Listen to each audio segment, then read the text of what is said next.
নমস্কার বন্ধুরা, চলে এলাম আমি সবিতা, ওয়েস্ট বেঙ্গল, ইন্ডিয়া। সবাইকে শুভ মহাসপ্তমীর শুভেচ্ছা রইল। আর শুভ মহাসপ্তমীর দিনে নিয়ে চলে এলাম একদম ইউনিক একটা সন্দেশের রেসিপি। এটা হালুয়া সন্দেশ বন্ধুরা, একদম ঘরোয়া পদ্ধতি বানিয়েছি আর খই দিয়ে। ভিডিওটা স্কিপ না করে প্রথম থেকে লাস্ট পর্যন্ত দেখতে থাকুন। এখানে আমি দুধ নিয়েছি পরিমাণ মতো। বন্ধুরা, আপনারা যদি বেশি পরিমাণ করেন তাহলে দুধের পরিমাণটা একটু বাড়িয়ে দেবেন। দুধটাকে নিয়ে আমি বেশ কিছুক্ষণ জাল করে নিয়েছি। আর এখানে নিয়েছি এক বাটি, বড় বাটির এক বাটি খই নিয়েছি। খইগুলোকে আমি দিতে থাকবো আর এইভাবে কন্টিনিউ আমি নাড়তে থাকবো। এই দেখুন বন্ধুরা, খইগুলোকে আমি দিয়ে সুন্দর করে দুধের সাথে মিশিয়ে নেব। এই দেখুন বন্ধুরা, খইগুলো একদম সুন্দরভাবে গলে গিয়েছে।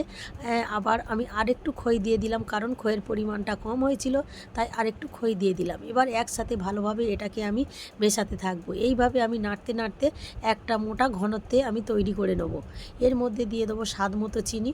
বন্ধুরা, চিনিটা যে যার পরিমাণ অনুযায়ী দিতে হবে, কারণ যে বন্ধুরা মিষ্টি বেশি খেতে ভালোবাসেন তারা একটু মিষ্টির পরিমাণটা বাড়িয়ে দেবেন। এইভাবে আমি নাড়তে নাড়তে এইরকম ঘনত্বে আস্তে আস্তে চলে আসবে। এই দেখুন বন্ধুরা, একদম অনেকটা মোটা ঘনত্বে চলে এসছে।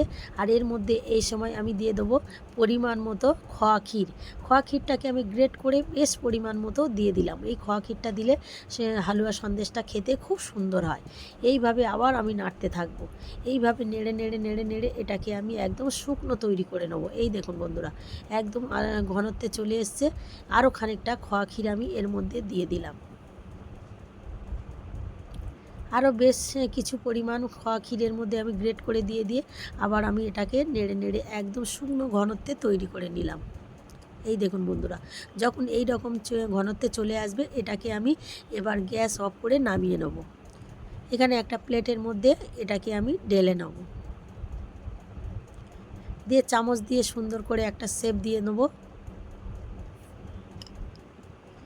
এর মধ্যে আমি দিয়ে দেবো গ্রেট করা খোয়া ক্ষীর গুঁড়ো করে। এই গুঁড়োটা এর মধ্যে আমি চারি সাইড ছড়িয়ে দিলাম।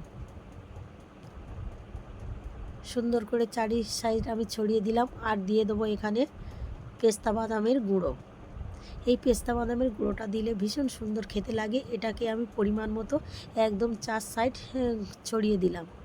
এই দেখুন বন্ধুরা, সুন্দরভাবে ওপর থেকে আমি সবগুলোকে ছড়িয়ে দিয়ে এটাকে 2 থেকে 3 ঘন্টা আমি ফ্রিজের মধ্যে রেখে দেবো। এই দেখুন বন্ধুরা, 2-3 ঘন্টা পরে ফিরে এলাম, কতটা সুন্দর শক্ত হয়ে গেছে। এবার আমি ছুরির সাহায্যে এটাকে চৌকোনা আকারে শেপ দিয়ে কেটে নেব। বন্ধুরা, আমার এই খয়ের হালুয়া সন্দেশ যদি আপনাদের ভালো লেগে থাকে তাহলে লাইক, শেয়ার, কমেন্ট ও সাবস্ক্রাইব করবেন। আর ফেসবুক থেকে দেখলে আমার পেজটাকে ফলো করে পাশে থাকবেন। এই দেখুন বন্ধুরা, কত সুন্দর হয়েছে। দেখুন বন্ধুরা, সবাই তো গাজরের হালুয়া, সুজির হালুয়া খেয়েছেন, খয়ের হালুয়া কি খেয়েছেন? না খেয়ে থাকলে অবশ্যই দেখতে ভুলবেন না। টাটা বন্ধুরা।